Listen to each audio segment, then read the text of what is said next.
Arithmetic logic unit का मुख्य कार्य क्या है? तो बी ऑप्शन इसका सही है, अर्थमेटिक और लॉजिकल ऑपरेशन करना। क्वेश्चन नंबर 2 है, निम्नलिखित में से कौन सा एक ऑपरेटिंग सिस्टम नहीं है?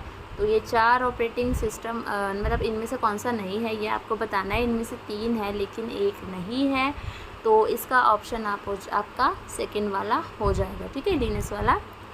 उसके बाद जो आपका थर्ड क्वेश्चन है, थर्ड क्वेश्चन का आपका सही आंसर हो जाएगा सी, 8520। और क्वेश्चन नंबर 4 है, 4 का आंसर आपका सी सही है, 15 सेंटीमीटर। क्वेश्चन नंबर 5 है, 5 का आपका जो सही आंसर है वो है सी, 72। उसके बाद आपका क्वेश्चन नंबर जो 6 है, 6 का आपका आंसर हो जाएगा आपका ए, 75 इसका सही आंसर हो जाएगा। क्वेश्चन नंबर जो 7 है आपका, 7 का जो आंसर हो जाएगा वो हो जाएगा आपका डी, 890 रुपीज़। क्वेश्चन नंबर 8 है, 8 का सी ऑप्शन हो जाएगा आपका यहाँ पे। और जो 9 है, 9 का हो जाएगा आपका सी ऑप्शन सही हो जाएगा। क्वेश्चन नंबर 10 है, लाला लाजपत राय को और किस नाम से जाना जाता था? तो उनको शेर पंजाब के नाम से जाना जाता था। भारत का मूल संविधान डैश द्वारा हस्तलिखित था? किसके द्वारा हस्तलिखित था भारत का मूल संविधान? तो प्रेम बिहारी नारायण राय ज़्यादा, ठीक है, तो ये ऑप्शन इसका सही हो जाएगा। क्वेश्चन नंबर 12 है यहाँ पे, भारतीय संविधान की 6ठी अनुसूची निम्नलिखित में से किन 4 राज्यों में अनुसूचित क्षेत्रों और अनुसूचित जनजातियों के प्रशासन और नियंत्रण से संबंधित है? तो क्वेश्चन नंबर 12 का आंसर हो जाएगा बी, असम, मेघालय, त्रिपुरा और मिजोरम।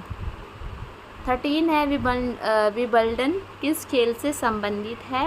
तो सभी को पता होगा किससे है, टेनिस से संबंधित है। 13 का आंसर हो जाएगा सी। कथक किस राज्य का नृत्य है? उत्तर प्रदेश का। गहरे समुद्र में सांस लेने के लिए गोताखोर डैश के मिश्रण का उपयोग करते हैं? ऑक्सीजन, हीलियम और नाइट्रोजन।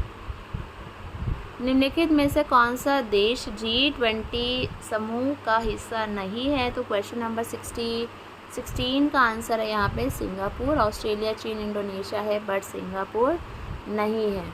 क्वेश्चन नंबर 17 है यहाँ पे, 17 का मैं आपको आंसर बता देती हूँ। 17 का डी ऑप्शन बिल्कुल करेक्ट है यहाँ पे। क्वेश्चन नंबर 18 है, 18 का भी आपका डी ऑप्शन क्या है, करेक्ट है।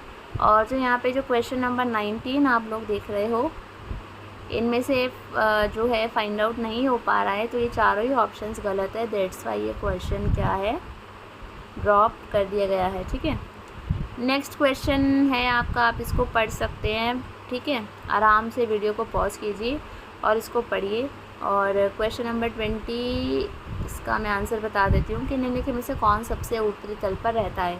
अभी जो स्टेटमेंट दी हुई थी बड़ी सी, आप उसे पढ़ेंगे, देन उसके बाद इन क्वेश्चंस के आंसर देंगे। तो इसका डी ऑप्शन सही हो जाएगा, एन। क्वेश्चन नंबर 21 का जो आंसर हो जाएगा वो हो जाएगा सी, 7वां।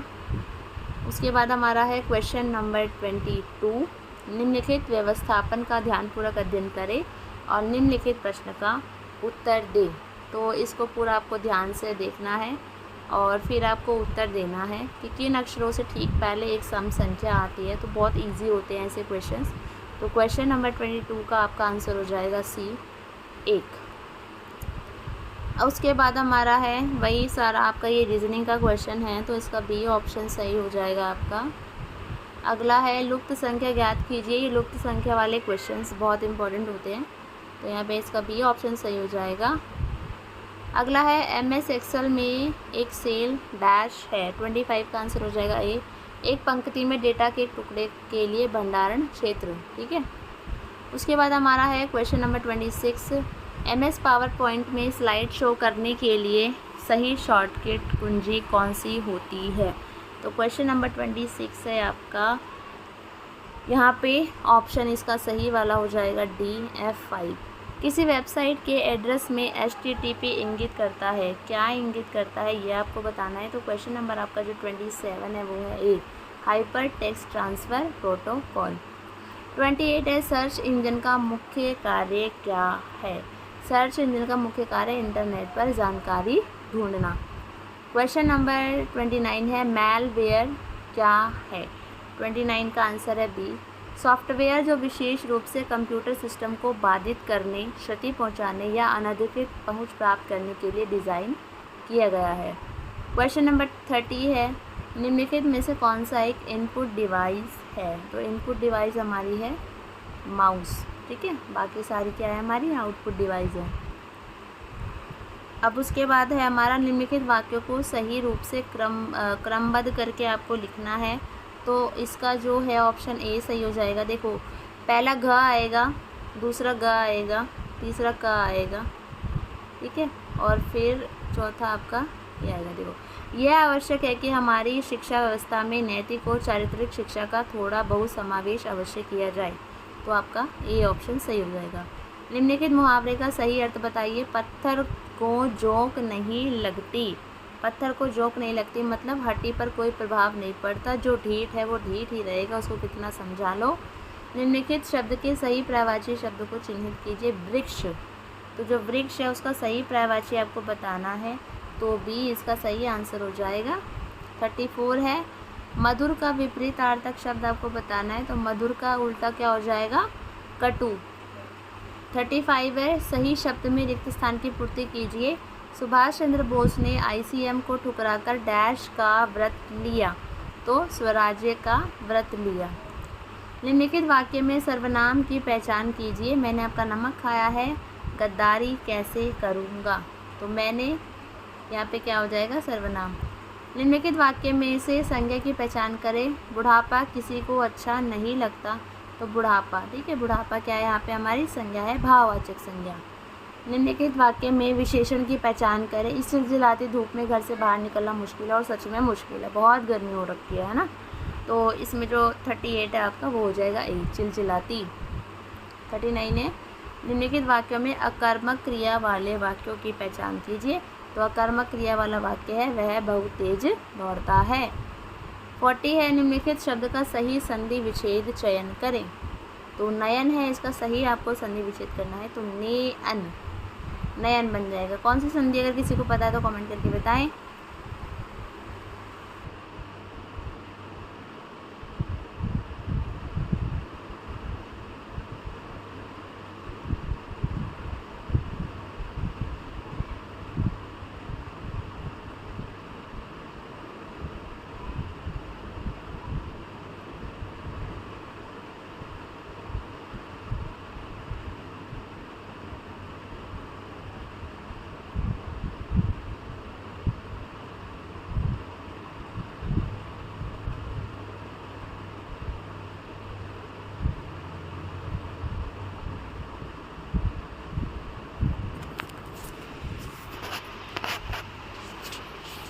क्वेश्चन नंबर यहाँ पे 51 है, identify the meaning of underline idiom.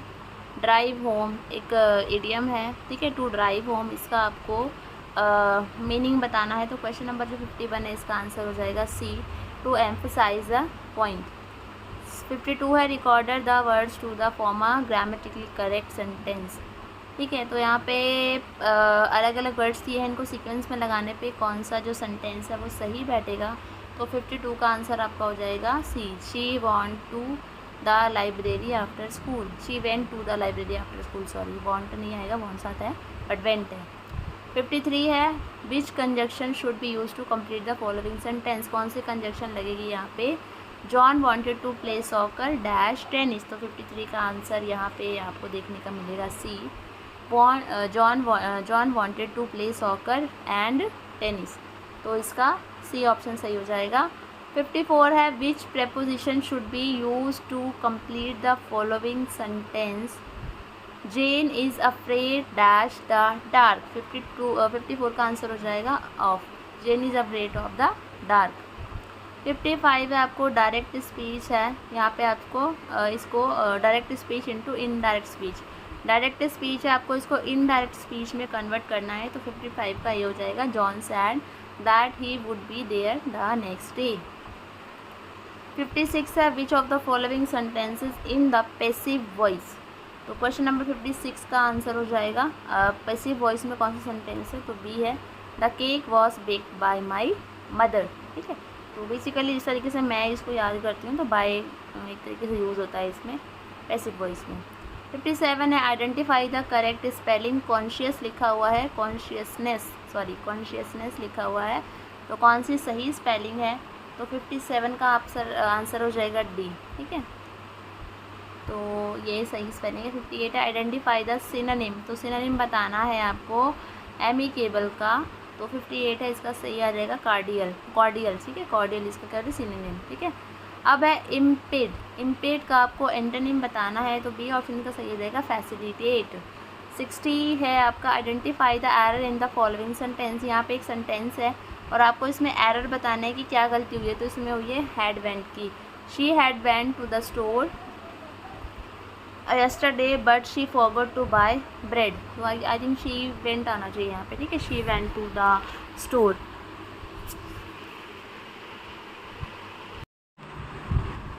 Hello everyone, welcome back to my channel. और बिना समय गवाए फटाफट से हम लोग क्वेश्चन करने वाले हैं 61 से लेके 150 तक, और बिना स्किप किए हुए आपको वीडियो को देखना है और ज़्यादा समझाते हुए ना चलते हुए, बिकॉज अभी टाइम की शॉर्टेज है आप लोगों के पास, आपका एग्ज़ाम नज़दीक है, तो इसलिए हम फटाफट से इनके सही आंसर को टिक करते हुए चलेंगे।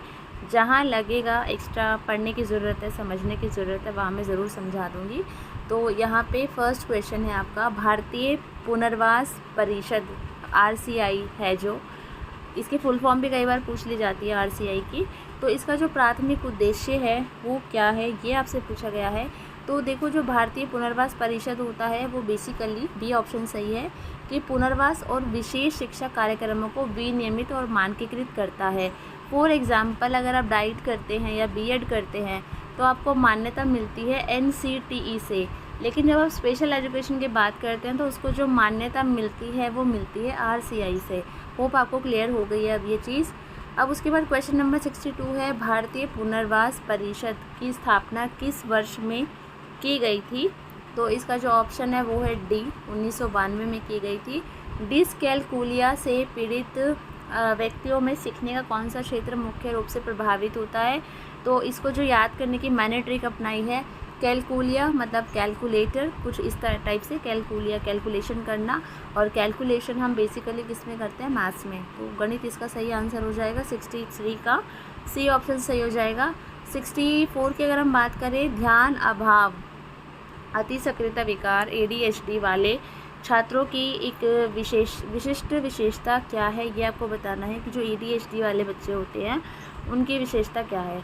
ADHD की फुल फॉर्म भी पूछ ली जाती है, अति सक्रियता विकार इसका जो है, या ध्यान अभाव एक तरीके से इसकी फुल फॉर्म माना जाता है।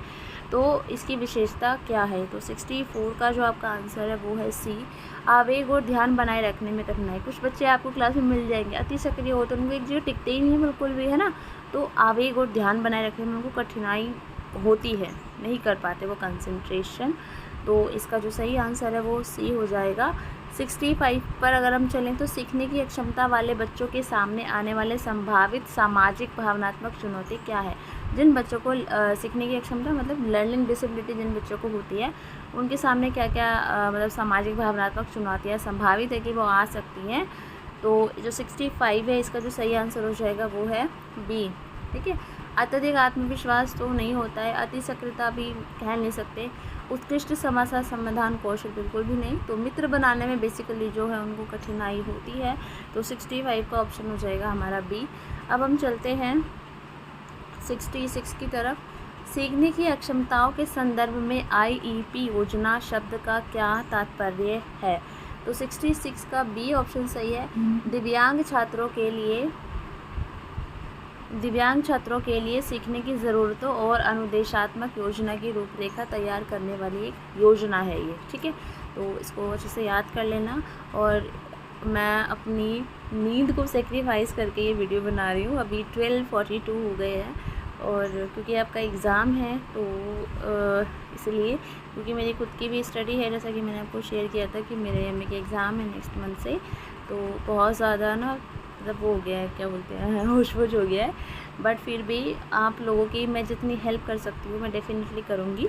तो आपको बस छोटा सा काम करना है, वीडियो को शेयर ज़रूर करना है, क्योंकि ना लास्ट टाइम भी ऐसा हुआ था, बहुत लेट तक लोगों के पास ये वीडियो जाती है, और मतलब जितना मैं अपने लेवल पे कर सकती हूँ वो कर रही हूँ। आप अपने लेवल पे प्लीज़ बस कुछ नहीं करना, इस वीडियो को शेयर करना है, ताकि क्योंकि स्पेशल एजुकेशन में होता है प्रॉब्लम आती है, क्योंकि मोस्टली कैंडिडेट का जो बेस है वो क्लियर नहीं होता है, तो उनके लिए वीडियो हेल्पफुल हो सकती है। और स्पेशल एजुकेशन में इस बार कॉम्पिटिशन भी बहुत टफ है, तो प्लीज़ इस वीडियो को शेयर करना तो बिल्कुल भी ना भूलें।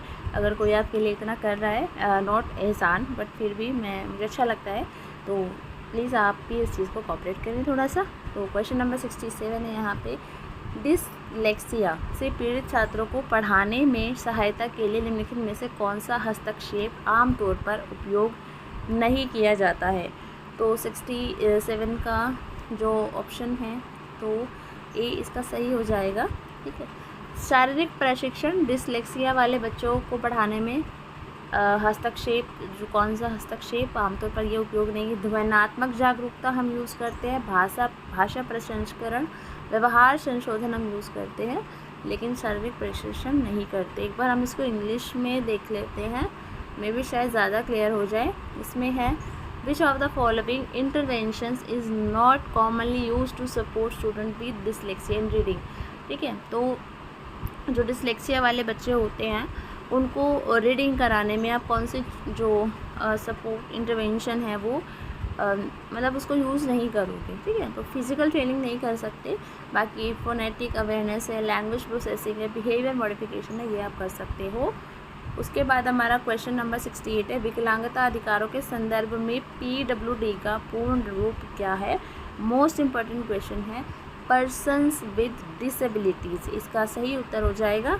क्वेश्चन नंबर 69 है, सर्व शिक्षा अभियान मुख्य रूप से किस स्तर की शिक्षा पर केंद्रित करता है। जो SS से है फुल फॉर्म भी पूछ ली जाती है, सर्व शिक्षा अभियान, तो कौन से स्तर की एजुकेशन पर ये केंद्रित है ये आपको बताना है। तो ये प्रारंभिक शिक्षा की बात करता है बेसिकली। उसके बाद हमारा क्वेश्चन नंबर 70 है, सर्व शिक्षा अभियान का मुख्य लक्ष्य क्या है। तो सर्व शिक्षा अभियान का मुख्य लक्ष्य है प्रारंभिक शिक्षा का सार्वभौमिकरण प्राप्त करना। अगर किसी को ये पता है कि सर्व शिक्षा अभियान कब लॉन्च हुआ था तो प्लीज़ वो कमेंट ज़रूर करें, और प्लीज़ क्वेश्चन नंबर डालना ना भूलें, 70 लिख के, और फिर आप बता सकते हैं। अब क्वेश्चन नंबर 71 है हमारा, कौन सा शिक्षण दृष्टिकोण प्राय अन्वेषण शिक्षण और छात्र केंद्रित गतिविधियों से जुड़ा हुआ है। तो आगमनात्मक शिक्षण जो होता है वो अन्वेषण शिक्षण और छात्र केंद्रित गतिविधियों से जुड़ा होता है। निगनात्मक में क्या होता है, हम बच्चों को नियम बता देते हैं और उसके बाद हम उनको एग्जाम्पल वगैरह देते हैं। भी अच्छी जो है मतलब नहीं मानी जाती है, एक तरीके से जो विधि है कम ज़्यादा अच्छी नहीं मानी जाती, ज़्यादा अच्छी आगमनात्मक विधि मानी जाती है, जिसमें हम बच्चों को पहले एग्जाम्पल देते हैं, उसके बाद हम उनको नियमों की तरफ लेके जाते हैं, तो वो बच्चों को जो कॉन्सेप्ट है वो अच्छे से क्लैरिटी हो जाती है। तो इसमें हम छात्र केंद्रित गतिविधि मान सकते हैं इसको, क्योंकि हम बच्चों से ही वो एग्जाम्पल निकलवा रहे होते हैं, है ना। अन्वेषण शिक्षण है कि बच्चा खुद उस चीज़ को याद करेगा, अन्वेषण करेगा कि मैम ने क्या क्वेश्चन पूछा है ना। तो बी ऑप्शन इसका सही हो जाएगा 71 का। अब हम 72 की बात करें, निगनात्मक शिक्षण का उद्देश्य क्या है। तो यहाँ पे जो क्वेश्चन नंबर 72 है इसका आंसर है सी, विद्यार्थियों को विशिष्ट परिस्थितियों में सामान्य सिद्धांत लागू करना सिखाना। तो हाँ, यहाँ पे निगनात्मक में ना से याद कर लो, नियम निगनात्मक है ना, मैंने ऐसे याद कुछ ट्रिक्स मैं खुद की बना लेती हूँ। निगनात्मक यानी नियम, तो यहाँ पे विशिष्ट परिस्थितियों में सामान्य सिद्धांत लागू करना, मतलब बच्चों को हम नियम बता देते हैं और अब हम उनको सिखाते, उसमें जो हम निगनात्मक का उद्देश्य होता है कि हम बच्चों को नियम बता देते हैं और वो किसी विशिष्ट परिस्थिति में उन नियमों को लागू कर सकता है। ठीक है, अब जैसे आप बच्चों को ये सिखा रहे हैं 2+2, ठीक है, प्लस का बेसिकली आपने नियम बता दिया, ये प्लस का साइन होता है और ऐड करना होता है ना। और इस तरीके से बच्चा आप उसको जब भी कोई ऐसी परिस्थिति आएगी उसके सामने तो वो उसको ऐड कर लेगा। आपने नियम बता दिया बच्चे को, लाइक कोई फार्मूला दे दिया है ना, बच्चा उस फार्मूले को पुट करके और कर लेगा। और मतलब इसके अगर आप अपोजिट में जाओगे आगमनात्मक विधि में, तो आगमनात्मक विधि में क्या होता है, मतलब कुछ जैसे क्लास में ही आपने 2 बच्चों को बुलाया कि बेटा कितने बच्चे हैं, तो 2 बच्चे हैं, फिर आपने 2 बच्चों को और बुलाया, फिर आपने पूछा अब कितने हो गए हैं, है ना। इस तरीके से मतलब आप उनको पहले एग्जाम्पल सेट कर रहे हैं, तब आप उनको नियम बता रहे हैं, वो आगमनात्मक विधि हो जाएगी। निगनात्मक पहले आपने नियम बता दिया, ठीक है। ओके, 73 है, सुकराती शिक्षण पद्धति की प्राथमिक विशेषता क्या है। तो प्रश्नोत्तरी संवाद, सबको पता ही है, सुकरात में जो सुकरात शिक्षण पद्धति में वो क्वेश्चन ईयर में दिया हुआ है, उनका जो भी है जिन्होंने पढ़ा उनको पता होगा। 74 है फ्लिप्ड क्लासरूम शिक्षण पद्धति में क्या शामिल है। तो फ्लिप्ड क्लासरूम शिक्षण पद्धति में कक्षा के बाहर अनुदेशात्मक सामग्री प्रदान करके और गतिविधियों और चर्चा के लिए कक्षा के समय का उपयोग करके पारंपरिक शिक्षण मॉडल को उलट देना, तो ये इस पद्धति में शामिल है। 75 है कौन सी शिक्षण रणनीति विविध क्षमता वाले छात्रों के बीच सहयोग और बातचीत को बढ़ावा देती है। कौन सी शिक्षण रणनीति विविध क्षमता वाले छात्रों के बीच सहयोग और बातचीत को बढ़ावा देती है। तो सहकर्मी शिक्षण इसका सही आंसर हो जाएगा। ठीक है, व्याख्यान वाला तो जहाँ दिखे उसको काट देना। व्यक्तिगत निर्देश भी क्या ही दे रहे हो, उससे थोड़ी मतलब बच्चों में सहयोग और बातचीत बढ़ेगी। प्रतिस्पर्धी मूल्यांकन ना बाबा ना, गलत है। तो बी ऑप्शन इसका सही हो जाएगा, सहकर्मी शिक्षण। ठीक है, यानी पीयर ट्यूटोरिंग।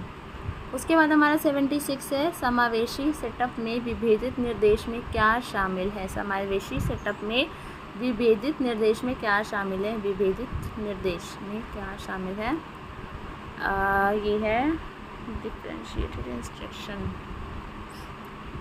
सेटअप। तो 76 का जो यहाँ पे आंसर है वो है बी, विविध शिक्षण आवश्यकताओं को संबोधित करने के लिए शिक्षण विधि और सामग्री को अपनाना। ठीक है, विभेदित निर्देश मतलब कि आपकी समावेशी क्लास है, उसमें हर तरीके का बच्चा आपको देखने को मिलेगा। विभेदित निर्देश मतलब अलग अलग निर्देश, क्योंकि हमें वो ऐड करने पड़ेंगे क्योंकि हमारी क्लास में एक जैसे बच्चे तो है नहीं। तो विभेदित निर्देश में क्या शामिल है, तो ये पूछा गया है आपसे। तो इसमें विविध शिक्षण आवश्यकताओं को संबोधित करने के लिए शिक्षण विधि और सामग्री को अपनाना, कि हम विविध शिक्षण विधियाँ अपनाते हैं, है ना। अब ऐसा तो है नहीं कि हर बच्चे को आप बोल दोगे और वो समझ जाएगा। कुछ बच्चों को बहुत अलग अलग तरीके से समझाना होता है, अलग अलग आपको स्ट्रेटजीज़ अपनानी होती है, अलग अलग आपको सामग्री अपनानी होती है। कोई बच्चा चार्ट को देख के जल्दी समझ जाता है, कोई बच्चा ब्लैक बोर्ड पर लिखा हुआ देख के जल्दी समझ जाता है, किसी बच्चे को वीडियो आप दिखाओगे तो जल्दी समझ जाता है ना। तो इस तरीके से तो बी ऑप्शन आपका सही हो जाएगा। 77 की अगर हम बात करें, विभेदित निर्देश में विविध शिक्षण आवश्यकताओं को संबोधित करने के लिए डैश शिक्षण विधियाँ और सामग्री शामिल है। तो 77 है, इसका आंसर है बी, विभेदित निर्देश में विविध शिक्षण आवश्यकताओं को संबोधित करने के लिए अनुकूलन शिक्षण विधियाँ और सामग्री शामिल है। प्रतिबंधक नहीं होगा, मानकीकरण नहीं होगा, उपेक्षित भी नहीं होगा, अनुकूलन, आप उसको एक्सेप्ट कर सके, एडजस्ट कर सके। ठीक है, उसके बाद हमारा है एडेप्टिंग। ठीक है, इंग्लिश का वर्ड है इसका। 78 है प्राथमिक शिक्षा से संबंधित मुद्दों के समाधान के लिए भारत में DPEP की फुल फॉर्म पूछी जाती है। तो DPEP किस वर्ष शुरू किया गया था, ये क्वेश्चन कई बार पूछा जाता है। तो बी ऑप्शन इसका सही है, 1994 में। उसके बाद है 79। ओके, एक क्वेश्चन और है जो कि कई बार पूछा जाता है, ऑपरेशन ब्लैक बोर्ड। ठीक है, इसके बारे में थोड़ा सा पढ़ लेना, अगर कोई क्वेश्चन आएगा तो मैं थोड़ा सा उसके बारे में बता दूँगी, क्योंकि इससे रिलेटेड क्वेश्चन पूछा जाता है। और एक क्वेश्चन मैं आपसे पूछती हूँ, ये DSSS में क्वेश्चन पूछा गया था और ये मैंने खुद किया है, इसका आंसर दिया था, सही दिया था। एक बाला का कॉन्सेप्ट है, BALA। ठीक है, तो इसकी फुल फॉर्म आपको बतानी है कमेंट सेक्शन में कि इसकी फुल फॉर्म क्या है। ठीक है, तो अभी यहाँ पे क्वेश्चन है 79, दिव्यांग व्यक्तियों के अधिकारों और हितों की सुरक्षा के लिए डैश में POA अधिनियमित किया गया था। तो क्वेश्चन नंबर 79 है, इसका आंसर है यहाँ पे सी, 1992। क्वेश्चन नंबर 80 है यहाँ पे,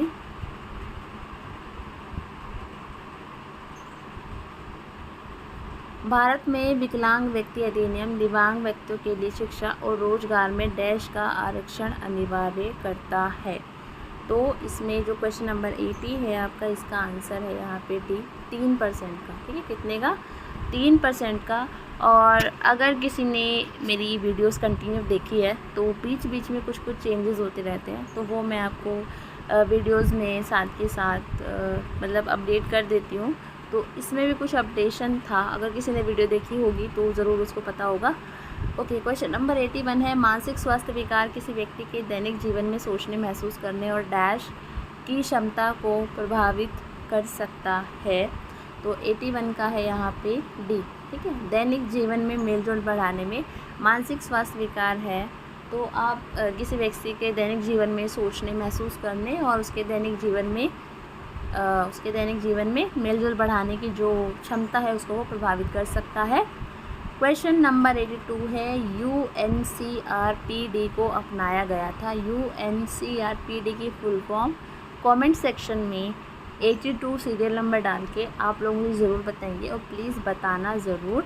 क्वेश्चन नंबर 82 है, इसका आंसर है ए। 13 दिसंबर 2006 को इसे अपनाया गया था। और 83 है यहाँ पे, स्वयं भारत सरकार द्वारा शुरू किया गया एक कार्यक्रम है। स्वयं फुल फॉर्म पूछी जाती है, याद कर लेना स्वयं की फुल फॉर्म। स्वयं भारत सरकार द्वारा शुरू किया गया एक कार्यक्रम है। इसे शिक्षा के 3 प्रमुख सिद्धांतों को प्राप्त करने के लिए डिज़ाइन किया गया है। निम्नलिखित में से कौन सा सही है? ठीक है, 3 प्रमुख सिद्धांत है, ऐसे भी याद कर लेना। तो 83 का ए सही आंसर है, पहुंच, समानता और गुणवत्ता। ठीक है, एक्सेस, इक्विटी और क्वालिटी। क्वेश्चन नंबर 84 है, निम्नलिखित में से कौन सा संज्ञानात्मक क्षमता का उच्चतम स्तर है? 84 का आंसर यहाँ पे हो जाएगा सी, मूल्यांकन करना। संज्ञानात्मक क्षमता का उच्चतम स्तर हो जाएगा आपका सी, मूल्यांकन करना। उसके बाद है हमारा 85, स्कूल में गुणवत्तापूर्ण शिक्षा का सबसे महत्वपूर्ण संकेतक डैश है।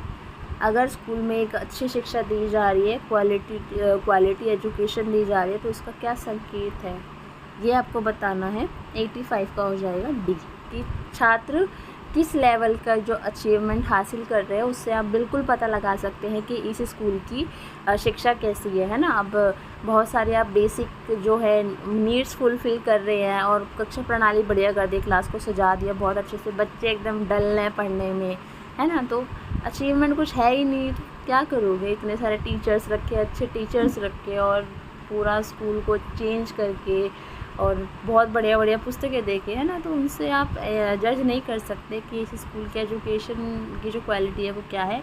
एजुकेशन की क्वालिटी हम पता लगाते हैं किसी स्कूल की, बच्चे का जो अचीवमेंट लेवल है वो कैसा है। तो 85 का यहाँ पे डी ऑप्शन हो जाएगा। 86 है यहाँ पे, न्यूनतम प्रतिबंधात्मक वातावरण शब्द का प्रयोग किसके लिए किया जाता है? तो ए है इसका, दिव्यांग व्यक्ति के लिए। उसके बाद हमारा है 87, कक्षा में प्रश्न पूछने पर विद्यार्थियों को कई बार करवा चुकी हूँ।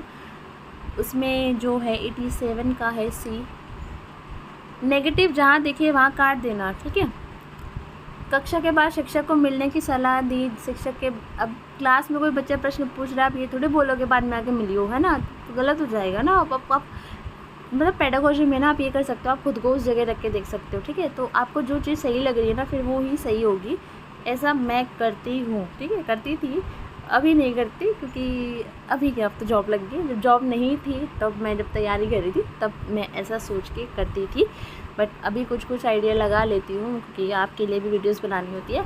तो बी वाला है, कक्षा में चर्चा में भाग लेने के लिए प्रोत्साहित करना चाहिए। अगर कोई बच्चा क्लास में प्रश्न पूछ रहा है, ऐसे में आप ये बोलोगे कि क्लास में डिस्कशन चल रहा है आप उसमें पार्टिसिपेट करो, तो नहीं। प्रश्न पूछना जारी रखने के लिए प्रोत्साहित किया जाना चाहिए। अगर कोई क्लास में प्रश्न पूछ रहा है तो हाँ बेटा प्रश्न पूछो, क्या अच्छा ये प्रश्न पूछा है आपने, इस तरीके से आपको उसे मोटिवेट करना है।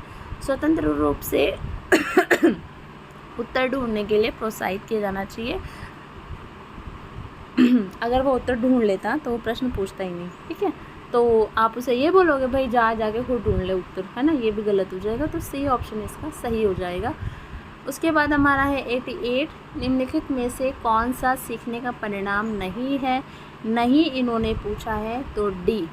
ठीक है, सीखने का परिणाम, दक्षता आती है सीखने से, ज्ञान आता है, परिपक्वता, शारीरिक संरचना हो तो बिना सीखे भी आ जाती है ना, उसका कोई लेना देना नहीं है सीखने से।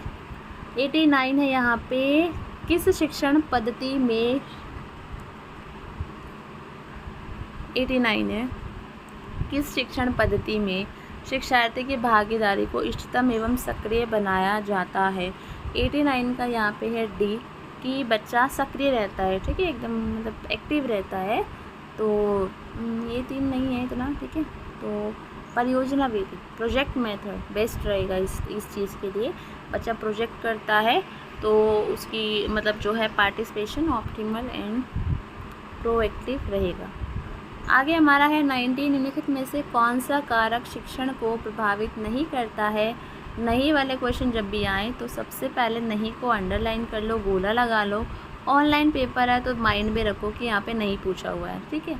तो जो 90 क्वेश्चन है इसका जो आंसर है वो है बी, शिक्षण का जीवनी संबंधी डेटा और सह पाठ्यचर्या संबंधी गतिविधियों में शिक्षार्थी की रुचि, ठीक है। देखो कौन सा कारक शिक्षण को प्रभावित नहीं करता है। देखो शिक्षक का आंतरिक नियंत्रण और शिक्षार्थी प्रेरणा, ये शिक्षण को प्रभावित करेंगे, ठीक है, मतलब करेंगे। देखो शिक्षक मेरा, जैसे मैं शिक्षक हूँ तो मैं आंतरिक नियंत्रण मेरा कितना है और मेरे बच्चे कितने प्रेरित हैं, तो ये एजुकेशन जो मैं बच्चों को करवा रही हूँ उसको प्रभावित करेगा। शिक्षक का जीवनी संबंधी डेटा, भाई मेरी जीवनी संबंधी डेटा है वो कैसे प्रभावित कर देगा टीचिंग को, है ना। और सह पाठ्यचर्या संबंधी गतिविधियों में शिक्षार्थी की रुचि, तो ये जो ये वाला हो सकता है, ठीक है, जो इसमें सेकंड और करके दिया है बट पहला नहीं है, तो इसका मतलब ये सही मतलब गलत हो जाएगा कि प्रभावित नहीं करता है। शिक्षक की आत्म प्रभावकारिता और विषय के बारे में बिल्कुल, मुझे अगर ज्ञान नहीं है किसी चीज़ का तो मैं वो बिल्कुल प्रभावित करेगा शिक्षण को। प्रबंधन, और बिल्कुल प्रबंधन तो है मेरे में, तो थोड़ा मैनेजमेंट का थोड़ा प्रॉब्लम है, मैं क्लास मैनेज करने में थोड़ा सा आई थिंक ज़्यादा फ्रेंक हूँ मैं बच्चों से, तो बिल्कुल हाँ ये चीज़ इफ़ेक्ट करती है शिक्षण को, है ना। प्रबंधन और निगरानी में शिक्षण का कौशल, तो प्रबंधन में मुझे काम करने की आवश्यकता है और मैं बिल्कुल उस पर धीरे धीरे काम कर रही हूँ, तो ये चीज़ इसको इफ़ेक्ट करती है आपके शिक्षण को। एग्जाम्पल दे रही हूँ अपना भी कि हाँ ये इफ़ेक्ट करती है, तो बी ऑप्शन सही हो जाएगा। ये वाला सही है, लेकिन इसमें जो पहला वाला है वो गलत है कि मेरी जीवनी से रिलेटेड कुछ ऐसा है नहीं, कुछ भी हुआ है कोई मतलब नहीं पड़ता ना उसका शिक्षण से, है ना। ओके 91 है यहाँ पे, मातृभाषा में निर्देश के माध्यम से शिक्षण अधिगम प्रक्रिया को सुविधाजनक बनाया जा सकता है। सही विकल्प चुनें कि आप क्या हैं, सहमत है या नहीं है। नहीं है तो क्यों नहीं है, तो 91 का ऑप्शन है ए, बिल्कुल हम लोग सहमत हैं। क्वेश्चन नंबर 92 है, शिक्षा में ICTE के एकीकरण के संबंध में NEP 2020 में अनुशंसित नहीं है। नहीं वाला इन्होंने पूछा है, 92 का ऑप्शन हो जाएगा डी, पारंपरिक शिक्षण विधियों को मजबूत करना NEP 2020 में अनुशंसित नहीं है। बाकी के तीनों हैं, पढ़ के पता चल रहा है कि वो तीनों हैं। 93 है, शिक्षक का व्यवहार होना चाहिए, कैसा होना चाहिए भाई एक टीचर का बिहेवियर, तो शिक्षाप्रद होना चाहिए। आदर्शवादी, निर्देशात्मक तो बिल्कुल भी नहीं, प्रशासनिक तो नहीं, आदर्शवादी भी नहीं, शिक्षाप्रद होना चाहिए। और इंग्लिश में अगर हम बात करें तो इंस्ट्रक्टिव, ठीक है। उसके बाद 94 है, विषय धाराओं के संदर्भ में NEP 2020 का मुख्य फोकस क्या है। NEP से रिलेटेड क्वेश्चन पूछा जाएगा, तो प्लीज़ इसको कर लेना बढ़िया से। 94 का ऑप्शन डी सही है, विषय धारा प्रभागों से दूर जाना। 95 की अगर हम बात करें, यार वैसे मेरा टारगेट था कि आज मैं 150 तक पहुंच जाऊं, बट सीरियसली 1 बज गया और बहुत नींद आ रही है, तो अभी हम करेंगे सिर्फ 100 तक क्वेश्चंस। बाकी के क्वेश्चंस हैं जो मैं कल शाम को एक वीडियो अपलोड करूँगी, तो बाकी के क्वेश्चन मैं उसमें कवर अप कर दूँगी। अभी इतने से काम चला लो आप लोग। बाकी प्रीवियस ईयर कह रही हूँ, प्रीवियस वीडियोज़ हैं, प्लेलिस्ट खोलो सारी दिख जाएंगी, वहाँ पे आप लोग देख सकते हो। 95 है यहाँ पे, किसी कक्षा में किसी छात्र के अवांछनीय व्यवहार को किसके द्वारा संशोधित किया जा सकता है।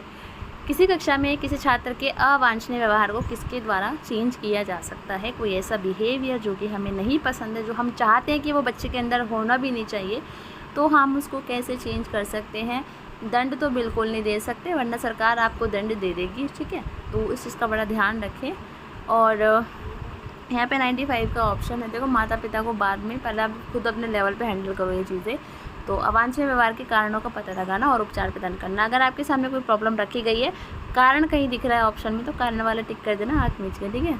उसके बाद हमारा है 96 डैश, एक आंतरिक स्थिति को संदर्भित करता है जो व्यक्तियों को लक्ष्य निर्देशित व्यवहार में संलग्न होने के लिए प्रेरित करता है, ठीक है। तो क्या है ऐसा जो आंतरिक स्थिति को संदर्भित करता है और व्यक्तियों को लक्ष्य निर्देशित व्यवहार में संलग्न होने के लिए प्रेरित करता है। तो इसका है प्रेरणा। जो प्रेरणा होती है, जो मोटिवेशन होता है, वो हमें लक्ष्य की ओर लेकर जाता है। ठीक है। उसके बाद 97 है, प्रौद्योगिकी के विकास के साथ भविष्य में शिक्षक की भूमिका होगी।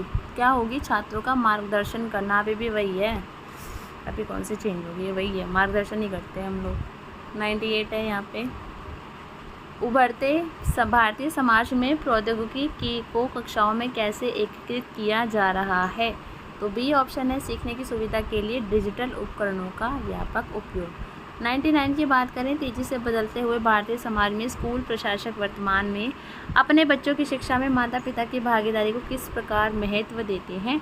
तो 99 का ऑप्शन यहाँ पे हो जाएगा डी, सक्रिय भागीदारी और सहयोग। 100 क्वेश्चन है हमारा, 100वां क्वेश्चन है।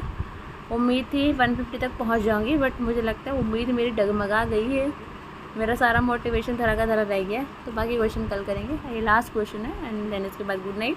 Universal design for learning question full form पूछी जाती है, तो इसको बढ़िया से कर लेना। एक समावेशी कक्षा में किस पर जोर देता है? Universal design for learning UDL किस पर जोर देता है? एक मतलब इंक्लूसिव एजुकेशन में।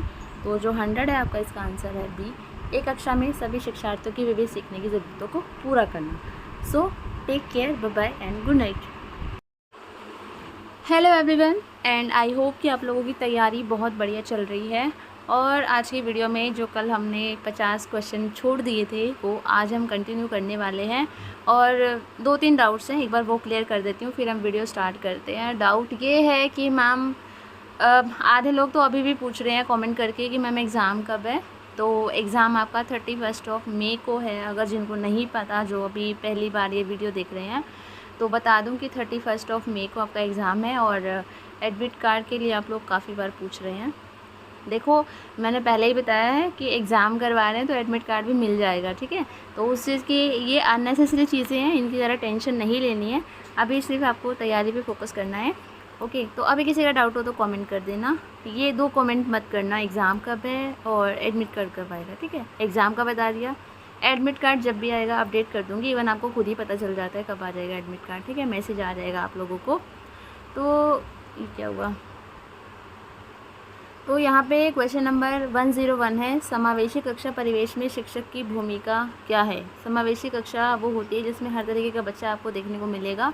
तो उसमें शिक्षक की जो भूमिका है वो क्या है, वो आपसे पूछा गया है। तो क्वेश्चन नंबर 101 है ये, तो इसका जो आंसर है वो सी हो जाएगा कि एक समावेशी और शिक्षण सहायक वातावरण की सुविधा प्रदान करवाना। देखो, निर्देश तो गलत है और सख्ती से लागू करना गलत है, और उच्च उपलब्धि वाले छात्रों पर ध्यान दोगे, गलत है। आपके सामने सारे बच्चे हैं, आपको सब पे ध्यान देना है। तो सी ऑप्शन सही हो जाएगा। 102 की अगर हम बात करें, जो कैंडिडेट इंग्लिश में कंफर्टेबल है वो इसको पॉज करके इंग्लिश में पढ़ सकता है, बट आई थिंक हिंदी सबको समझ आती है। 102 है, सामग्री डिज़ाइन करते समय संरेखण शब्द का अर्थ क्या है? तो 102 है, जो इसका जो आंसर है आपका वो है बी, यह सुनिश्चित करना कि सामग्री सीखने के उद्देश्यों से मेल खाती हो। ठीक है, संरेखण का मतलब होता है। ठीक है, तो अगर इसका हम इंग्लिश में वर्ड देखें तो इंग्लिश में है अलाइनमेंट। ठीक है, अगला है क्वेश्चन आपका 103, निम्नलिखित में से कौन सा गैर प्रक्षेपित शिक्षण अधिगम सामग्री का एक प्रकार है? 103 का आंसर है सी, वाइट बोर्ड। ठीक है, गैर प्रक्षेपित एक TLM वाला क्या बोलते हैं, क्या हो गया चल रहा है, हाँ, एक TLM वाला आपका प्रॉपर एक कॉन्सेप्ट है और मैंने काफ़ी बढ़िया नोट्स बनाए हुए हैं उसके। तो मैं अभी देखो, अभी तो एग्ज़ाम होने दो आपका, अभी तो आप MCQ पे ध्यान दो। इन फ्यूचर मैं ज़रूर उसकी वीडियो डालूँगी, अपने नोट्स को शेयर करूँगी और बहुत बढ़िया से मैंने उसको लिखा हुआ है। तो TLM के रिलेटेड आपके जो भी डाउट है वो क्लियर हो जाएंगे और इवन वो आने वाले टाइम में आपको कॉम्पिटिटिव एग्ज़ाम में भी हेल्प करेंगे। तो अभी जो इसका आंसर है वो है आपका वाइट बोर्ड। ठीक है, तो non projected teaching learning material, तो नॉन प्रोजेक्टेड है तो कंप्यूटर, वीडियो, इंटरैक्टिव ऐप, ये मतलब जो है टेक्नोलॉजी बेस्ड है। वाइट बोर्ड आपका टेक्नोलॉजी बेस्ड नहीं है ना, तो गैर प्रक्षेपित हो जाएगा। प्रक्षेपित जो टेक्नोलॉजी वाले होते हैं। उसके बाद है 104, निम्नलिखित में से कौन सा शारीरिक विकलांग छात्रों के लिए एक मोटर कौशल सहायक प्रौद्योगिकी का एक उदाहरण है? 104 का आंसर है आपका सी, अनुकूली कीबोर्ड और माउस, जो शारीरिक विकलांग छात्रों के लिए मोटर कौशल, ठीक है, जो हमारे मोटर कौशल, जो हमारी मोटर स्किल्स होती हैं, ठीक है, तो उनमें सहायक है, तो अनुकूलित कीबोर्ड और माउस। 105 है, दिव्यांग बच्चों को पढ़ाने में आईसीटी के उपयोग का प्राथमिक लक्ष्य क्या है? व्यक्तिगत शिक्षण, बाहरी गतिविधियाँ, सामाजिक कार्यक्रम, मनोरंजन नहीं। व्यक्तिगत शिक्षण है कि मतलब पर्सनलाइज्ड लर्निंग, इंडिविजुअली आप सबको पढ़ाई मतलब उसको हेल्प कर सके बच्चों को। अगला प्रश्न है हमारा 106, विशेष शिक्षा के संदर्भ में क्रियात्मक अनुसंधान पारंपरिक अनुसंधान से किस प्रकार भिन्न है? 106 का ऑप्शन बी सही हो जाएगा। क्रियात्मक अनुसंधान में चिकित्सकों द्वारा सक्रिय भागीदारी और प्रतिबिंब शामिल है, ठीक है। तो क्वेश्चन नंबर 106 का ऑप्शन आपका हो जाएगा बी, ठीक है। देखो, क्रियात्मक अनुसंधान एक्शन रिसर्च जिसको बोलते हैं, और वो पारंपरिक अनुसंधान, एक बार इंग्लिश में इसका वर्ड देख लेते हैं, ट्रेडिशनल रिसर्च। तो ये एक दूसरे से किस प्रकार भिन्न है? तो क्रियात्मक अनुसंधान में चिकित्सकों द्वारा सक्रिय भागीदारी और प्रतिबिंब शामिल होता है, ठीक है, शामिल है। तो इस तरीके से ये भिन्न होते हैं। बाकी इस टाइप का क्वेश्चन आएगा नहीं, बट स्टिल क्वेश्चन पेपर में दिया है तो आप लोग देख लो।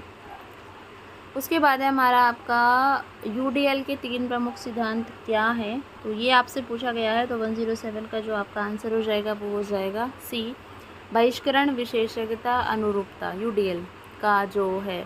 तो यहाँ पे आप लोग देख सकते हो, यहाँ पे सी ऑप्शन सही था, ये इंग्लिश में भी दिया हुआ है, ठीक है।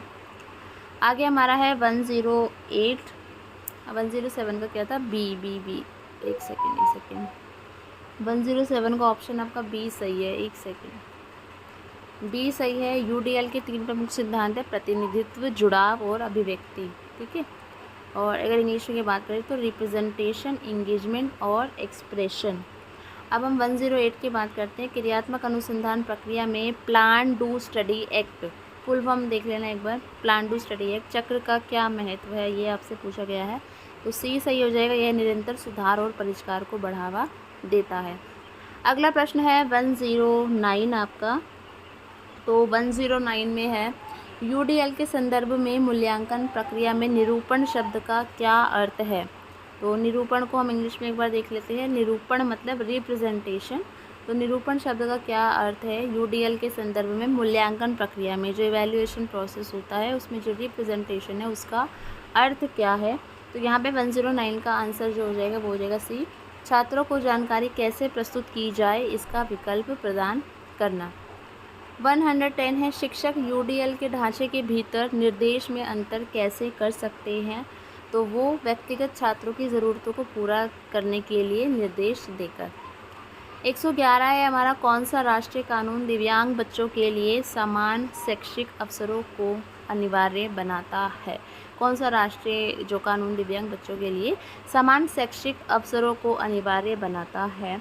तो इसका जो ऑप्शन है सी, व्यक्तिगत विकलांग व्यक्ति अधिनियम, पीडब्ल्यूडी एक्ट, ठीक है। बहुत इंपॉर्टेंट क्वेश्चन है, पूछा जा सकता है। 112 है, दिव्यांग बच्चों की परिभाषा क्या है? ये आपसे पूछा गया है।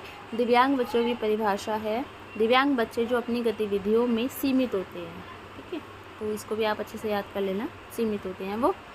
अगला है हमारा 113, दिव्यांग बच्चों की शिक्षा में व्यक्तिगत शिक्षा कार्यक्रम, आईईपी, फुल फॉर्म पूछी जा सकती है इसकी कि क्या भूमिका है? 113 है, इसका बी ऑप्शन सही हो जाएगा, यह दिव्यांग बच्चों की विशिष्ट ज़रूरतों को पूरा करने के लिए तैयार की गई योजना है। 114 है, निम्नलिखित में से कौन सा विकासात्मक विकलांगता का एक उदाहरण है?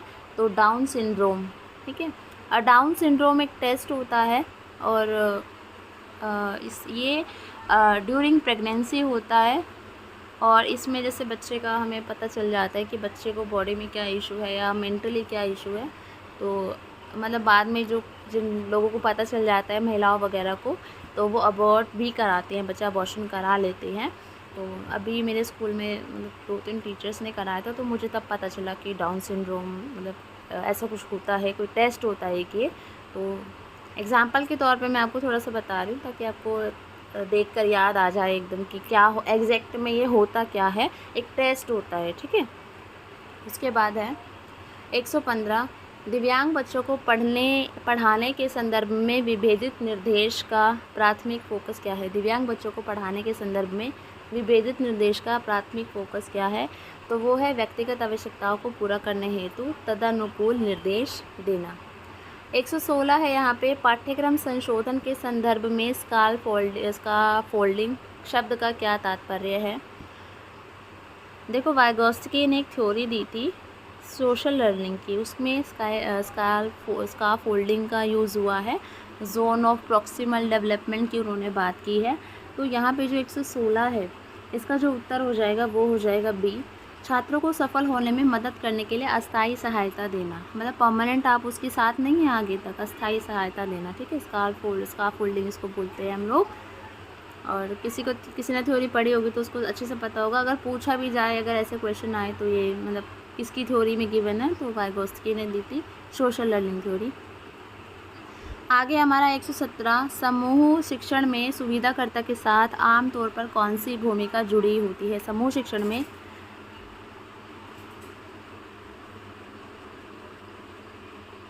सुविधाकर्ता के साथ आमतौर पर कौन सी भूमिका जुड़ी होती है, ये आपको बताना है। तो 117 का आंसर हो जाएगा डी, सीखने की प्रक्रिया का मार्गदर्शन और समर्थन करना। तो कुछ क्वेश्चंस ऐसे हैं कि आप लोग देख के अंदाज़ा लगा लेंगे कि कौन सा ऑप्शन आपका सही है।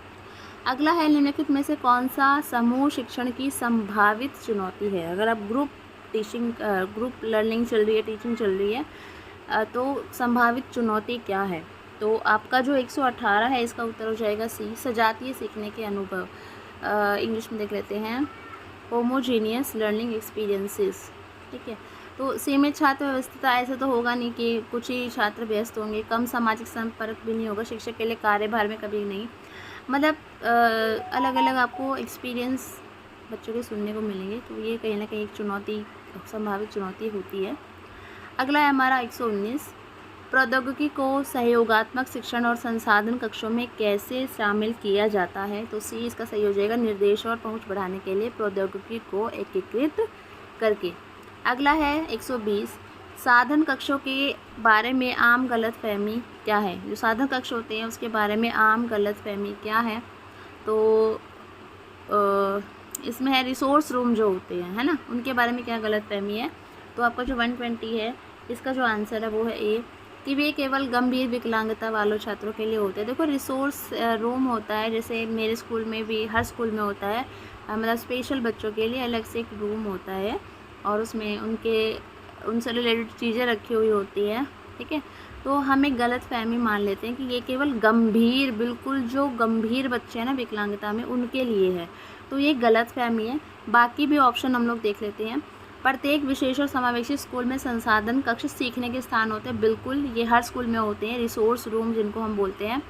इन कक्षाओं में विशेष शिक्षा शिक्षकों और कभी कभी पैरा प्रोफेशनल्स का स्टाफ होता है, बिल्कुल होता है। मेरे स्कूल में भी टीचर्स बैठते हैं वहाँ पर, स्पेशल एजुकेशन वाले। इसमें शिक्षकों के बीच सहयोग की आवश्यकता है, बिल्कुल है। 121 है, दिव्यांग बच्चों के शैक्षणिक प्रदर्शन पर मनोसामाजिक चुनौतियों का संभावित प्रभाव क्या है? सी सही है, आत्मसम्मान और शैक्षणिक उपलब्धियों में कमी। दिव्यांग बच्चों के शैक्षणिक प्रदर्शन पर जो दिव्यांग बच्चे होते हैं उनका जो एजुकेशनल जो वो होता है, क्या बोलते हैं, परफॉर्मेंस होती है, उस पर मनोसामाजिक चुनौतियाँ होती है, उसका क्या प्रभाव पड़ता है? तो ऐसा होता है कि आत्मसम्मान और शैक्षणिक उपलब्धियों में कमी आ सकती है बच्चे को। 122 है, परिवार का सहयोग किसी दिव्यांग बच्चे पर कैसे सकारात्मक प्रभाव डालता है? भावनात्मक सहयोग और समर्थन प्रदान करके। अगला है हमारा 123, दिव्यांग बच्चों के परिवारों के लिए अपर्याप्त सहायता का संभावित परिणाम क्या है? दिव्यांग बच्चों के परिवारों के लिए अपर्याप्त सहायता का संभावित परिणाम क्या है? तो सी ऑप्शन सही हो जाएगा, तनाव का उच्च स्तर और खुशहाली में कमी। देखो, जो दिव्यांग बच्चे की जो फैमिली होती है, अगर हम उनको पर्याप्त सहायता नहीं दे रहे हैं तो उसके परिणाम क्या देखने को मिलेंगे? तो बिल्कुल तनाव का उनका उच्च स्तर हो जाएगा और खुशहाली में कमी हो जाएगी, ठीक है। 124 है, कौन सी सीखने की क्षमता मुख्य रूप से पढ़ने, वर्तनी और लिखने में कठिनाइयों से जुड़ी है? तो 124 है, इसका जो आपका आंसर हो जाएगा वो हो जाएगा बी, डिसलेक्सिया। अगर किसी ने तारे ज़मीं है मूवी देखी है तो उस बच्चे को डिसलेक्सिया होता है। 125 है, दुनिया भर में वयस्कों में अर्जित अंधेपन का प्रमुख कारण क्या है। क्वेश्चन नंबर 125 है, इसका आंसर है glaucoma, diabetic retinopathy, macular degeneration और ट्रैकोमा। तो ऑप्शंस में गड़बड़ है, दैट्स वाई इसका आंसर मैं आपको नहीं बता पाऊँगी। तो अभी हम इसको छोड़ते हैं। अगला है 126, विशेष शिक्षा के संदर्भ में संक्षिप्त नाम ASD का क्या अर्थ है। और फुल फॉर्म से यार बहुत पूछी जाती हैं, तो थोड़ा सा देख लेना। गला भी गया मेरा, सॉरी। तो फुल फॉर्म्स देख लेना एक बार, मैं बीच बीच में सर्कल कर देती हूँ कि इसको याद कर लेना, इवन कहीं नोट डाउन कर लेना फुल फॉर्म्स को, वो ज़रूर कर लेना। तो यहाँ पे है, गला बिल्कुल ख़राब हो गया है, सॉरी। ओके, तो इसकी जो फुल फॉर्म है ASD की 126 है, वो है ऑटिज़म स्पेक्ट्रम डिसऑर्डर। पूछा जाता है, पढ़ लेना इसको और एक आध बार और।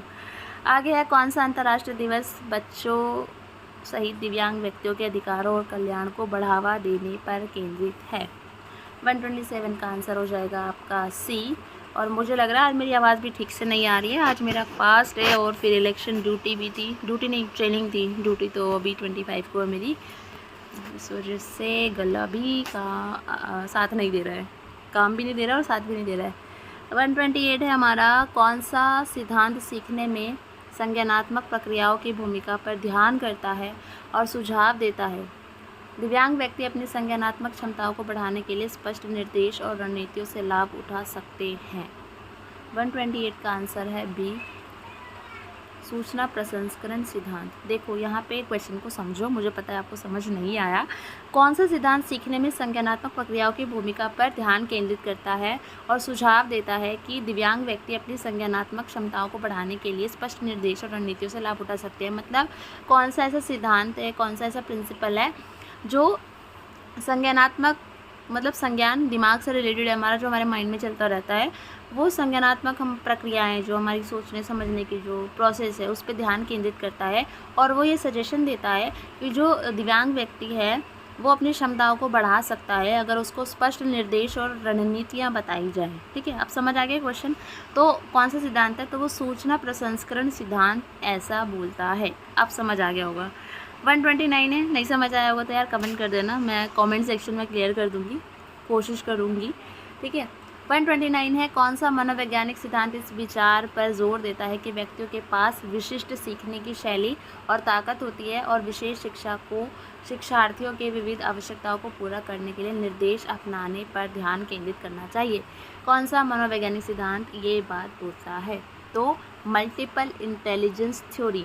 अच्छा, इस यहाँ मैं क्वेश्चन पूछती हूँ, जो मल्टीपल इंटेलिजेंस थ्योरी है वो किसने दी है और कितनी दी है।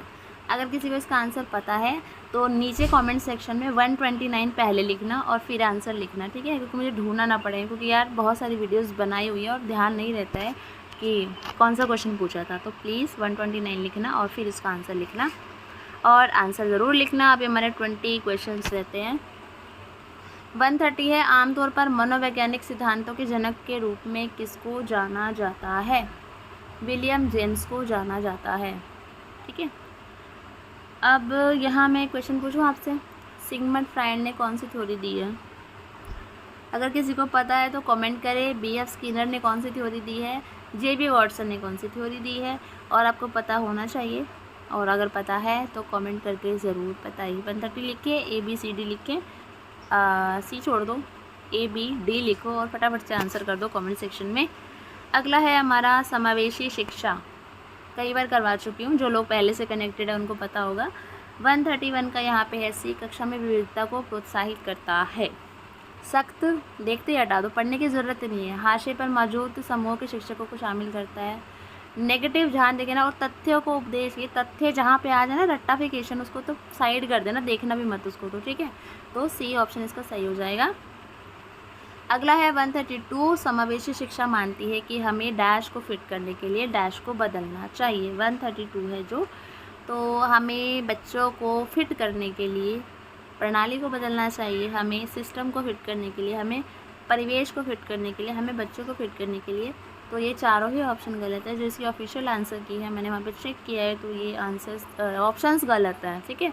समावेशी शिक्षा मानती है कि हम ही डैश बच्चों को फिट करने के लिए परिवेश को तो चेंज नहीं करोगे, प्रणाली नहीं, लग तो रहा है ए बट नहीं होना चाहिए। एक एग्जैक्ट जो इसका मिलना चाहिए ना, मतलब ऑप्शन वो है नहीं, तो इसको हम क्या करते हैं, अभी छोड़ते हैं। आगे हम करते हैं 133। और मैं बता दूं कि आप लोग रिवीजन ज़रूर करें, ज़रूर करें, ज़रूर करें। ऐसा नहीं है एक आध बार वीडियो देख लिया हो गया, शॉर्ट नोट्स भी बना सकते हैं अपने, अगर आपको वीडियो दोबारा नहीं देखनी है तो, क्योंकि वो बहुत रिवीज़न बहुत ज़रूरी होती है। मैं मानती हूँ कि रिवीज़न बहुत ज़रूरी है, मैं इवन अपनी पर्सनल लाइफ में भी मानती हूँ, और आप में से बहुत लोगों को पता होगा कि रिवीज़न बहुत ज़रूरी है। आगे है रचनात्मकता आमतौर पर किससे जुड़ी होती है। 133 का क्वेश्चन है, रचनात्मकता भिन्न सोच से जुड़ी हुई होती है। ठीक है, नकल से नहीं होती, मॉडलिंग से नहीं होती, अभिसारी से नहीं होती। ठीक है, अभिसारी जो किसी प्रॉब्लम का एक ही सोल्यूशन ढूंढते हैं, उनकी सोच इतनी सीमित होती है, उसको अभिसारी सोच बोलते हैं। ठीक है, तो जो क्रिएटिविटी होती है वो भिन्न सोच होती है, कुछ डिफरेंट सोच होती है। अगला है हमारा 134। और एक क्वेश्चन और आ रहा है, मैम बीएड और डीएलएड का जो सिलेबस है वो सेम है क्या? सेम तो है, सेम ही है, बस लेवल अप डाउन है। लाइक जो डीएलएड है उसका 12th बेस पे है, और जो बीएड है उसका ग्रेजुएशन बेस पे है, और सेम ही आता है, कुछ इतना ज़्यादा लेवल अप डाउन नहीं होता। वैसे मुझे बहुत अचंभा भी होता है कि सिलेबस बिल्कुल एग्ज़ाम सर पे आ गया तब आप लोग पूछ रहे हैं, जबकि सिलेबस की वीडियो में फॉर्म आउट हुए थे तभी अपलोड कर चुकी थी। तो एटलीस्ट आई थिंक सिलेबस तो आप लोगों को देख लेना चाहिए था, बट कोई नहीं, जब जागो तब सवेरा। ओके, 134 है, यदि आपको सामान्य विद्यार्थियों के साथ साथ किसी दृष्टिबाधित छात्रों को पढ़ाने का अवसर मिले तो आप कक्षा में उसके साथ किस प्रकार का व्यवहार करना चाहेंगे? तो हम कैसा व्यवहार करेंगे? अतिरिक्त ध्यान न देना, नेगेटिव, आगे पढ़ो ही मत। कक्षा में उसकी सहानुभूति तो दिखानी ही नहीं है बिल्कुल भी, आप तदानुभूति कर सकते हो। और जिन्होंने यार पहले वीडियोस देखी हुई है ना मेरी, मैंने अच्छे से क्लियर किया है सहानुभूति और तदानुभूति में, एम्पैथी और सिंपैथी में क्या फ़र्क होता है, तो आप लोग प्लेलिस्ट चेक करोगे आपको मिल जाएगा। ठीक है, तो सहानुभूति नहीं दिखानी, अगर यहाँ पे तदानुभूति होता तो ये ऑप्शन सही हो सकता था, तो गलत है ये। आप सोचेंगे कि अंधापन उसकी नियति है, मतलब बेचारापन, क्यों भाई, उसकी कोई गलती है अगर वो ऐसा है तो ये गलत हो जाएगा। आगे की पंक्ति में एक सीट की व्यवस्था करेंगे बिल्कुल, और उसे एक सुविधाजनक गति से पढ़ाने का प्रयास करेंगे। अगला प्रश्न है हमारा 135। एक शिक्षक डैश छात्रों के बीच सामाजिक मूल्यों का विकास कर सकता है एक आदर्श व्यवहार करके। अगर एक टीचर आदर्श व्यवहार करता है तो वो छात्रों के बीच सामाजिक मूल्यों का विकास कर सकता है। 136 है, संयुक्त राज्य अमेरिका में पहला विशेष स्कूल बधिरों और मूक की शिक्षा और शिक्षण हेतु अमेरिका शरण स्थल में स्थापित किया गया था। कब स्थापित किया गया था? तो यहाँ पे जो आपका 136 है उसका 15 अप्रैल 1817। और जो लोग ये वीडियो देख रहे हैं और पहले वाली देख चुके हैं तो उनकी रिवीजन हो गई है, क्योंकि मैं ये क्वेश्चन पहले करा चुकी हूँ आपको, मैंने हैंड रिटन नोट्स बनाए थे उसमें शेयर किया था आपसे ये। अगला है हमारा 136 हो गया ना, कि 136 था ना, हाँ 137। मस्तिष्क का कौन सा संरचनात्मक क्षेत्र वाणी को नियंत्रित करता है? तो वो है फ्रंटल लोब। 138 है, बुनियादी प्रशिक्षण प्रक्रियाओं की मदद से बौद्धिक विकलांगता वाले बच्चों के जीवन की गुणवत्ता में उल्लेखनीय सुधार किया जा सकता है, जो उन्हें विकलांगता के स्तर के आधार पर कई प्रकार के कौशल से लैस करेगा, है ना। तो इन क्षेत्रों में प्रशिक्षण के लिए सीखने के सिद्धांत के अनुप्रयोग को डैश के रूप में जाना जाता है। तो इसका जो आंसर हो जाएगा वो हो जाएगा सही कह रही हूँ, सी। ठीक है, सी सही हो जाएगा। व्यवहारिक व्यवहार विश्लेषण, मतलब बुनियादी प्रशिक्षण अगर हम विकलांग बच्चों को देते हैं तो बिल्कुल बेसिक जो ट्रेनिंग हम बच्चों को कराते हैं, तो बच्चा सच में उसके अंदर चेंजेस आएंगे, गुणवत्ता आएगी उसकी लाइफ में, सीखने के लिए आगे बढ़ेगा। तो एक सिद्धांत है, तो वो कौन सा सिद्धांत है? तो वो है व्यवहारिक व्यवहार विश्लेषण। ठीक है, अगला प्रश्न है, शिक्षा में स्टेम का क्या अर्थ है? इम्पोर्टेंट, मोस्ट इम्पॉर्टेंट क्वेश्चन है। शिक्षा में स्टेम का क्या अर्थ है? सी ऑप्शन सही है, साइंस, टेक्नोलॉजी, इंजीनियरिंग, मैथमेटिक्स। ठीक है, तो 139 का आपका ऑप्शन हो जाएगा सी। 140 है, ऑनलाइन शिक्षा में मूक का क्या अर्थ है। ये फुल फॉर्म के तो पीछे पड़ जाते हैं एंट्रेंस वाले, बहुत पूछते हैं भाई, तो इसको थोड़ा सा देख के जाना। मैं बार बार और हर वीडियो में बोलती हूँ आपको। तो 140 का ऑप्शन है आपका ए, मैसिव ओपन ऑनलाइन कोर्स। ठीक है, मूक गलत बोलिए मैंने। ओके, आगे है हमारा 141 और बस हमारे 10 क्वेश्चन रहते हैं। विशेष शिक्षा नीति में ज़ीरो रिजेक्ट सिद्धांत का प्राथमिक लक्ष्य क्या है। तो बी ऑप्शन इसका सही है, यह सुनिश्चित करना कि कोई भी दिव्यांग बच्चा शिक्षा से वंचित ना रहे। जीरो रिजेक्ट का मतलब ये हो जाएगा। 142 है, कौन सा अंतर्राष्ट्रीय संगठन समावेशी शिक्षा और बच्चों सहित दिव्यांग व्यक्तियों के अधिकारों का समर्थन करता है। तो वो करता है संयुक्त राष्ट्र अंतर्राष्ट्रीय बाल आपातकालीन कोष UNICEF। अभी सारी फुल फॉर्म देख रहे हो, इनको फटाफट से रट्टा मार लो, ठीक है, कोई भी पूछी जा सकती है। अगला है हमारा 143, विशेष आवश्यकता वाले बच्चों की सामान्य विशेषता क्या है। सीखने को प्रभावित करने वाली विविध परिस्थितियाँ। ठीक है, जो विशेष आवश्यकता वाले बच्चे होते हैं उनकी एक सामान्य विशेषता होती है, तो वो यही है कि उनके सीखने को प्रभावित करने वाली विविध परिस्थितियाँ। तो कुछ परिस्थितियाँ होती हैं अलग अलग जो कि उनके सीखने को इफ़ेक्ट करती हैं। आगे है दिव्यांग बच्चों के पुनर्वास में, कहाँ गया ये PDF, एक सेकेंड, हाँ आ गया। दिव्यांग बच्चों के पुनर्वास में परिवार क्या भूमिका निभाते हैं। तो वो निभाते हैं महत्वपूर्ण सहयोग, बहिष्करण नहीं, सीमित भागीदारी नहीं, अलगाव नहीं, महत्वपूर्ण सहयोग निभाते हैं। 145 है, विशेष शिक्षा में क्रियात्मक अनुसंधान का उपयोग करने का उद्देश्य क्या है। तो वो ये है कि शिक्षण प्रथाओं और छात्र के परिणामों में सुधार करना। एक्शन रिसर्च पता ही होगा ना आप लोगों को क्या होती है ना। उसके बाद हमारा है 146, निमहंस का पूर्ण रूप क्या है। निमहंस, आई थिंक मैं सही प्रोनाउंस कर रही हूँ। तो इसका पूर्ण रूप क्या है, इन्होंने ये पूछा है। तो पूर्ण रूप है इसका B, National Institute for Mental Health and Neuro Sciences. B option इसका सही है। अगला है 147, निमहंस किस भारतीय शहर में स्थित है। बी ऑप्शन इसका सही है, बेंगलुरु। अगला प्रश्न है हमारा, एक प्रभावी पाठ्य योजना में कितने ES को शामिल किया जाना चाहिए। मोस्ट इंपॉर्टेंट क्वेश्चन है। जब मैं डाइट कर रही थी तो मुझे नहीं पता था, जब मैंने BEd किया तो मुझे ये चीज़ पता चली और मैंने शेयर भी की है पहले वीडियोज़ में। तो अभी मैं आपको बताती हूँ कि कितने ES को शामिल किया जाना चाहिए। तो 148 है, इसका जो आंसर है वो आपका ए, 5 ES को। अगला है 149। अच्छा, यहाँ पे ये बताओ, आपके मन में डाउट हो रहा होगा व्हाट इज़ ES क्या है। तो ये आप लोग मुझे खुद ही बताओगे, ठीक है। गूगल पे जाके सर्च करो और मुझे फटाफट से बताओ कि ES क्या है। यहाँ पे ES किसको डिफ़ाइन कर रहा है। यहाँ पे व्हाट अबाउट द 5 ES, तो क्या है ये ES। और किसी को पता है अगर 5 हो तो ये भी मुझे बताना, ठीक है। अगला है, ये हो गया हमारा, नहीं, थीमेटिक क्या है यार ये, अपेरसेप्शन, हिंदी की भी प्रोनाउंसिएशन गलत हो जाती है कभी कभी। Thematic apperception test, TAT full form इसकी याद कर लेना। किसने विकसित किया था, ये किया था हेनरी मरे ने। और मुझे सबसे गंदा टॉपिक लगता था ये टेस्ट वेस्ट वाला, जब मैं तैयारी कर रही थी एग्ज़ाम की। मतलब बहुत गुस्सा आती थी, समझ में नहीं आता था, इतने सारे टेस्ट होते थे, कौन किसने दिया है, कितने कार्ड्स होते हैं, ये वो फलाना ढिकाना, मतलब दिमाग ख़राब हो जाता था। कोई नहीं, दिमाग ख़राब हुआ तभी आज यहाँ पहुँच गई।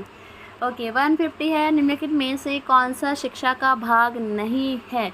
नहीं वाला क्वेश्चन है, बहुत ध्यान से करना है। तो कंप्यूटर गेम खेलना, देखो टीवी देखना, ध्यान करना, यात्रा करना शिक्षा का भाग है। कंप्यूटर गेम खेलना शिक्षा का भाग नहीं है, ठीक है। गेम के टीवी में तो हम कुछ एजुकेशन भी तो देख सकते हैं ना। तो 150 क्वेश्चंस हमारे डन हैं। और मैराथन क्लास मैं कोशिश करूँगी कल सारी जितनी भी वीडियोस मैंने कराई है कोशिश करूँगी उनको कंपाइल करके मैं आपको प्रोवाइड करवा सकूँ। एंड अभी प्रीवियस ईयर क्वेश्चन का यार पूछ रहे हो आप लोग बार बार, कोई प्रीवियस ईयर क्वेश्चन पेपर नहीं है, होते तो मैं आपके साथ शेयर नहीं करती क्या। नहीं है, ऑनलाइन एग्ज़ाम हुआ था तो नहीं है इसके प्रीवियस ईयर क्वेश्चन पेपर। अब मुझे नहीं पता तुमको कहाँ से मिल रहे हैं या मिलेंगे, आई डोंट नो। और बेस्ट बुक काफ़ी लोग पूछते हैं, बेस्ट बुक मुझे बुक भी नहीं पता, बेस्ट बुक तो मैं तब बताऊंगी आप लोगों को। मैं बुक कोई रिकमेंड नहीं कर रही हूँ, तो आप लोग देखो यार, बहुत इजी सा सिलेबस है और इजी से अपना बिल्कुल कॉमन सेंस लगा के आपको पेपर करना है, हो जाएगा आराम से। टेंशन लेने वाली ज़रूरत नहीं है, टेंशन लेनी है जो अदर स्टेट वाले हैं, ठीक है। ये एमपी वालों को तो वैसे भी आराम से हो ही जाएगा इजीली, बट इस बार थोड़ा सा कंपटीशन बहुत ज़्यादा है, काफ़ी फॉर्म डाले गए हैं, तो उस हिसाब से तो थोड़ा सा आपको मशक्क़त करनी पड़ेगी। So thank you so much everyone. And जो कल की मेरी नींद ख़राब हुई थी वो आज मैं पूरी करने जा रही हूँ, तो ये वीडियो अपलोड कर रही हूँ। So good night and all the very best. Exam बढ़िया से देकर आना, और अगर किसी का कोई डाउट है तो वो मुझे कमेंट कर सकता है। Thank you.